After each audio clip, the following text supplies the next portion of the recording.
Hi there, my name's Vince from mymatevince.com, and this one should be interesting. This is a version 1 PlayStation 4 controller. Can you see the difference? This is version 2. It's got grey buttons and grey sticks. This has got black buttons and black sticks. Also, the light bar, they both have a light bar here, but with this one you can view it through the touchpad here. You can't view it through the touchpad here, so there is slight differences. So this one's got an interesting fault.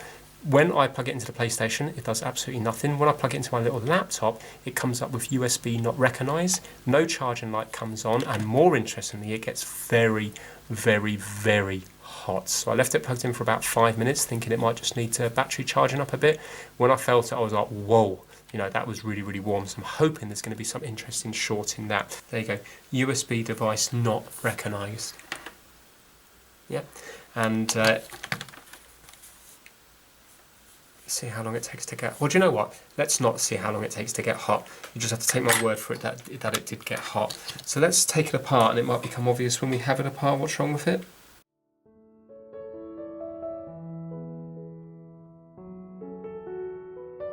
Wow. Oh, that's quite nicely chewed up, that ribbon cable, isn't it? Really chewed up. It's bent everywhere. Right, let's take this one out gently. It might still work. Wow, okay.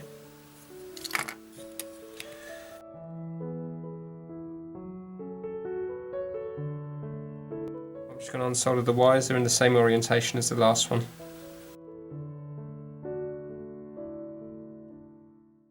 No, I can't see anything obvious. What shall I do? Let's plug in the back. And by just plugging in the back, it should recognise it on my computer, shouldn't it? What happens if I plug it in now?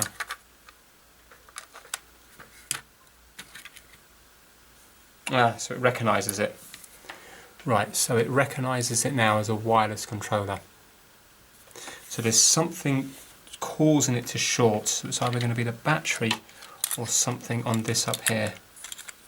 So I suppose now what we'll do is, let's plug in, I'll tell you what, let's plug in the battery. So I'm going to unplug that, let's plug in the battery, and see what happens. Could the battery be faulty? I mean, it was getting extremely hot. No, it's still recognising it. Now let's plug the front back in and let's see what's happening on that. Actually, we might as well do it in stages. So I can plug this in and then I can do the touch screen, and then that will eliminate more bit by bit.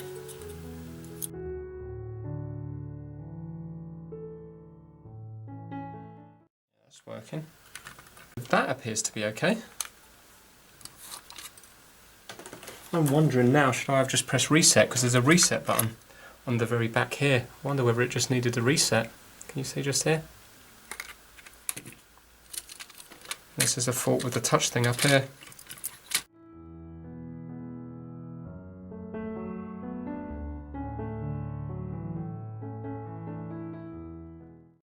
Ah, interesting. Look, it's come up with USB device not recognised when I plugged that front section in, so it must be something wrong with the front section. Let's try that again.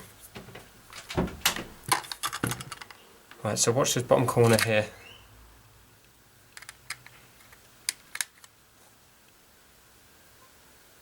There you go, USB device not recognised. So, it looks like it's a faulty touchpad.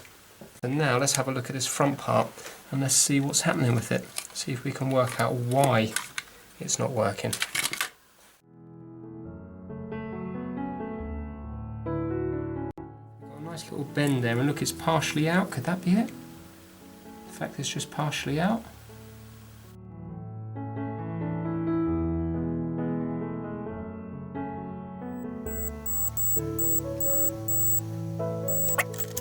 That is definitely okay. So, what's causing it? Unless, was it the fact that it wasn't just seated properly? Let's pop it in again. And let's see if it was the fact that it was done at an angle.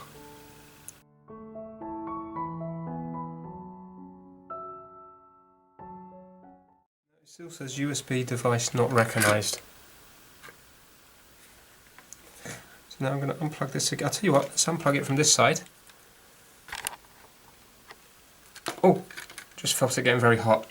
something burning in here. Right, brilliant. I'll tell you what, let's straight away get some IPA on that, and let's zoom in.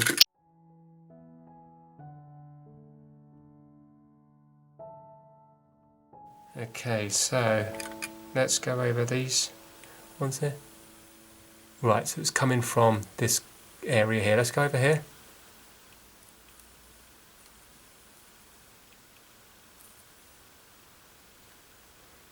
I think it might be these capacitors.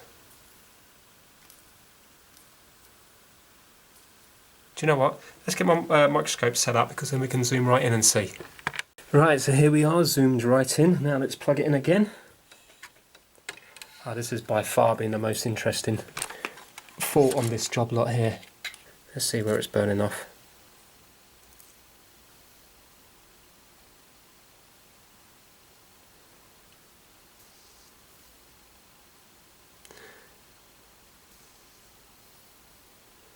Is it that first capacitor there?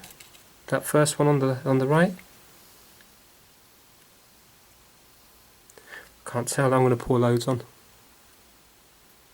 Yeah, I've flooded it.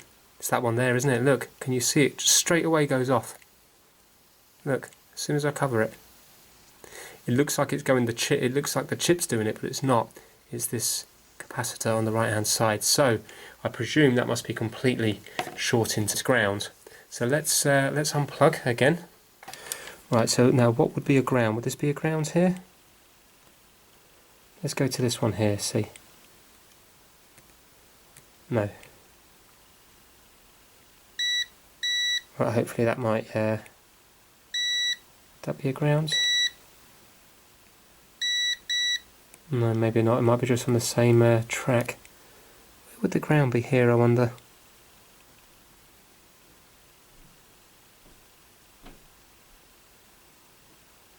We're saying that both the well, maybe not, but I'm thinking one of the capacitors might have a should we just see if it's shorting?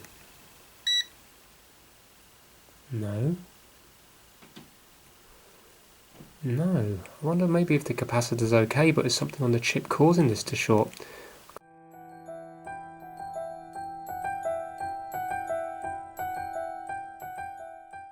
Right, now unfortunately the version 2 is a completely different board with a different chip as well. The chip is basically got 11 pins on either side. Everything's just a lot more, I don't know. I mean, there's not much to it really, is it? But it's a completely different layout, different chip, different markings on it. But now, remember I said it's not shown as short. So for example, we know that pin 1 is the ground, and if I go onto the bottom of the capacitors, it's shorting but not on the top. Okay, but saying that, although it's not shown as short, look at the reading we're getting. So let's just go to normal ohms. Now if I go just straight across this capacitor here, we're getting a reading of 81 ohms, and so that will be the same as if I go across pins 1 and 2. I just want to make sure I'm definitely not on anything else. There you go, that's perfect, 1 and 2. Look, 81 ohms. Now look, between 1 and 2 on here, and we know that this one works on R1, we're saying that it doesn't cause the fault. We don't actually know if it works, do we? Because I didn't plug it onto the PlayStation to make sure you can actually use it like a mouse. Because this is a little touchpad in here. Not only can you click it in, it's a touchpad, but the click in is just from where it hits. You see this button?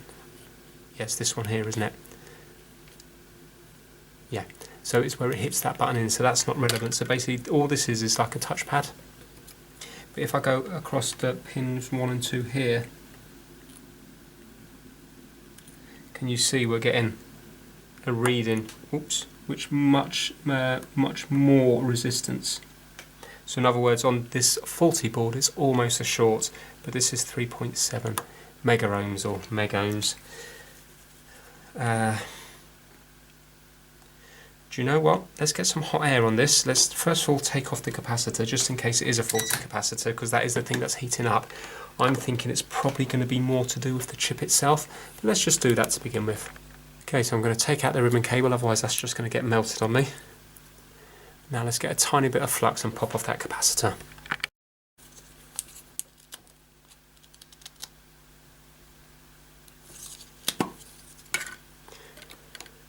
Right, I'm going to set my air very low for this because it's the board's tiny.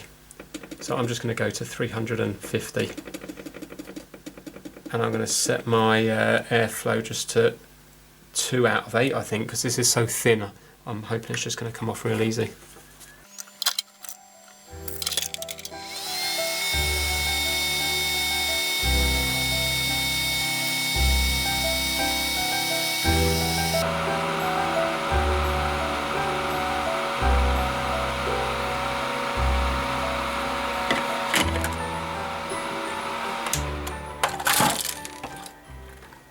Right, so I'm just going to test the pads now. Oh no, hold on, that is testing okay. Let's go between pin 1 and 2. So, does that say that the capacitor itself is faulty? Kind of looks like it, doesn't it? Let's see if we can get a reading on it. It's going to be very hard. This is so small.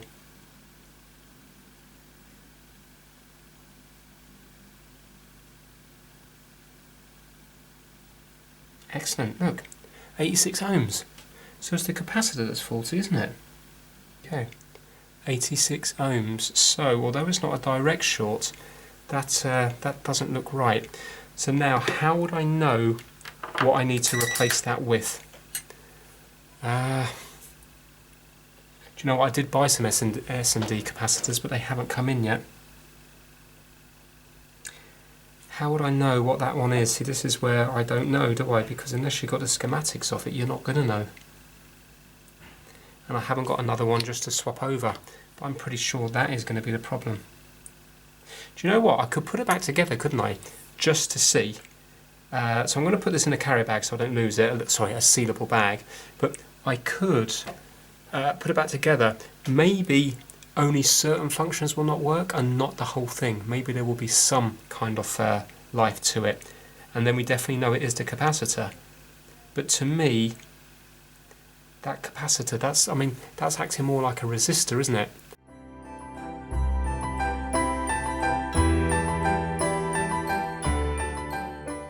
I'm going to put it back together just in case that's not particularly important.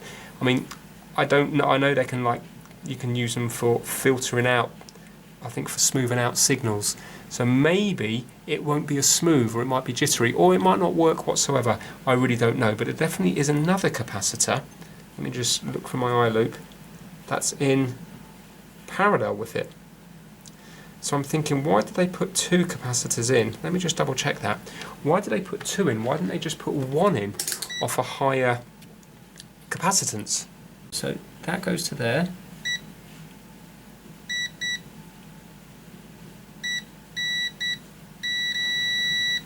And the top one goes to there. So they're definitely in parallel with each other. So you know what I mean? I might actually get away with that. Right, let's pop it back together and see if it works.